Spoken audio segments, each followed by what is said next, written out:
Coucou tout le monde, j'espère que vous allez bien. Donc voilà, je viens avec une nouvelle recette. Par contre, je ne sais pas comment elle s'appelle.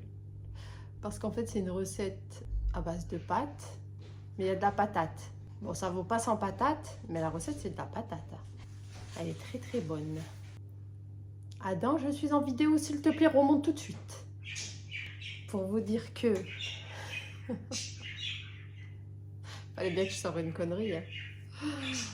Vaut mieux comme ça que quand on n'a pas trop le moral, n'est-ce pas? Parce qu'on a tous nos problèmes, notre routine, notre vie, enfin bref, tralala, et puis voilà. Mais vraiment, c'est une recette extra.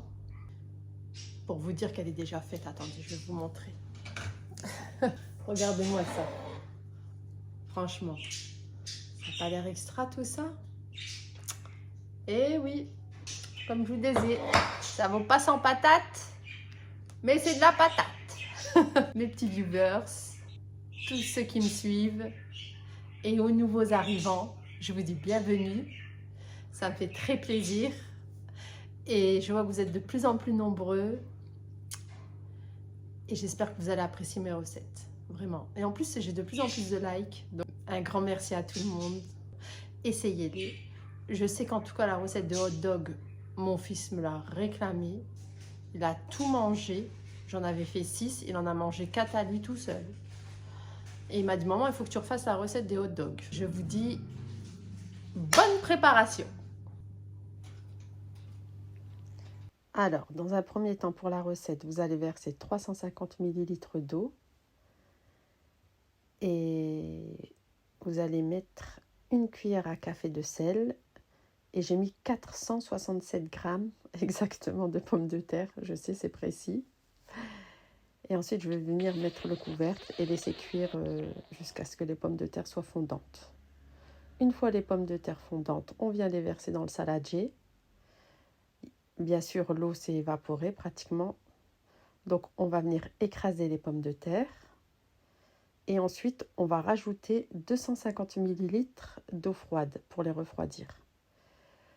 Mais il faut que la préparation reste un peu chaude car on va ajouter la levure de boulangère ou de boulanger. Je pense que c'est la même chose. Donc voilà le résultat. Et quand la préparation est vraiment bien cheddie, hein, parce que moi j'ai mis mes mains, je me suis cramée, mais j'ai coupé au montage. Sinon, ça ne le faisait pas. Et on va mettre exactement 13 grammes de levure sèche. Voilà, il faut bien mélanger, bien écraser les pommes de terre, qu'il reste le moindre petit morceau. Voilà, j'ai rajouté la levure sèche. On mélange bien le tout. Ensuite, on rajoute la farine. Moi, j'ai mis 780 grammes de farine, T45, une grosse cuillère à café de sel. Et je viens progressivement rajouter la farine et je mélange le tout. Comme d'hab, quoi. Il n'y a rien qui change. On malaxe tout ça. On pétrit tout ça. On l'écrase. Elle aime bien la pâte. Elle aime bien qu'on s'occupe d'elle. Parce que quand vous allez voir le résultat, et mon ventre il crie aussi. Il veut se rajouter à la vidéo, celui-ci. Donc voilà, vous continuez à pétrir. Ensuite, on va venir rajouter l'huile. Et on va disposer la pâte voilà, sur le plan de travail. Et comme elle va être très collante, il faudra rajouter de la farine au fur et à mesure. Voilà. Et on continue de la travailler, de la pétrir. Elle est très très souple la pâte, vous allez voir.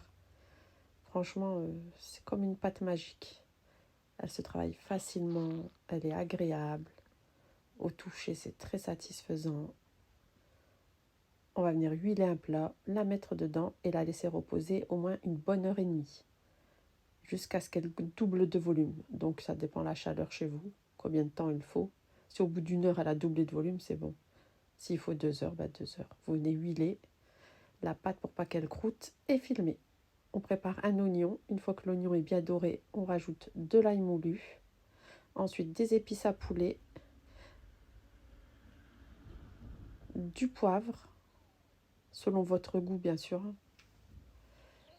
et des lardons. Moi j'ai mis 400 grammes. Mais c'est des lardons sans gras en fait. 100% protéinés. C'est mieux pour la taille, non?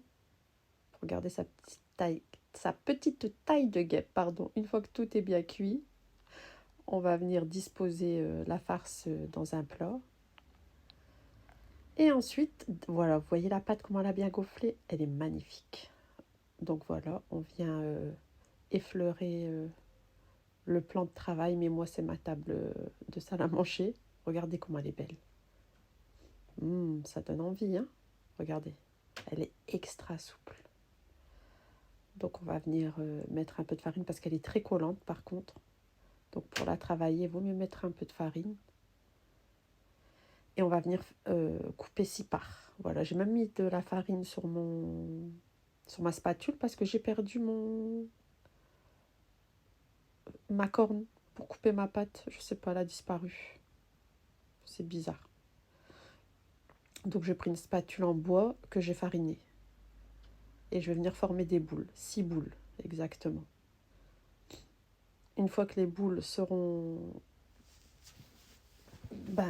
prêtes, qu'on les aura facinées, on va venir les étaler.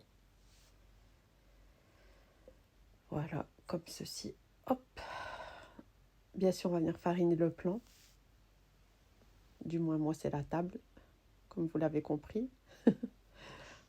On va venir l'effleurer avec la farine. Et au final, j'ai pris le rouleau, ça servait strictement à rien. Vous allez voir que je vais m'en débarrasser, vite fait, bien fait.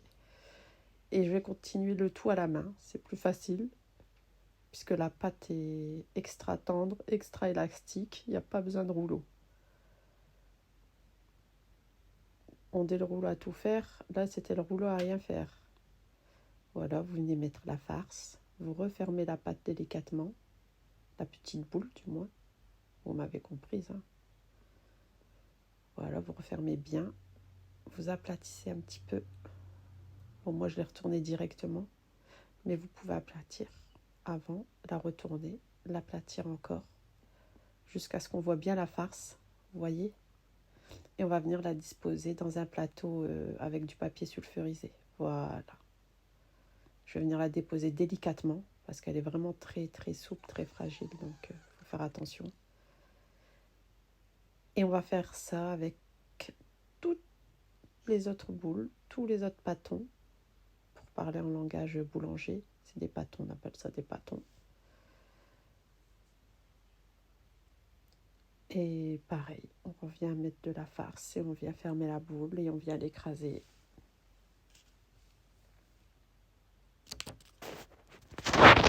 Et voilà, on la retourne, on l'écrase et on vient la mettre dans le plat. Par contre, moi j'ai eu besoin de 3 plats, de 3 plateaux. Là c'est le deuxième et il y en a un troisième. Et on va venir les cuire au four à 180 degrés, à peu près 25 minutes. Voilà ce que ça donne quand c'est cuit. Et ensuite on vient les badigeonner d'huile. Voilà ce que ça donne. C'est beau, hein, c'est magnifique, hein. Et en plus, c'était extra bon, extra tendre. En tout cas, j'espère que la recette va vous plaire. Essayez-la et dites-moi ce que vous en pensez. Voilà, voilà. Et regardez comment elle est extra tendre. À bientôt, mes viewers.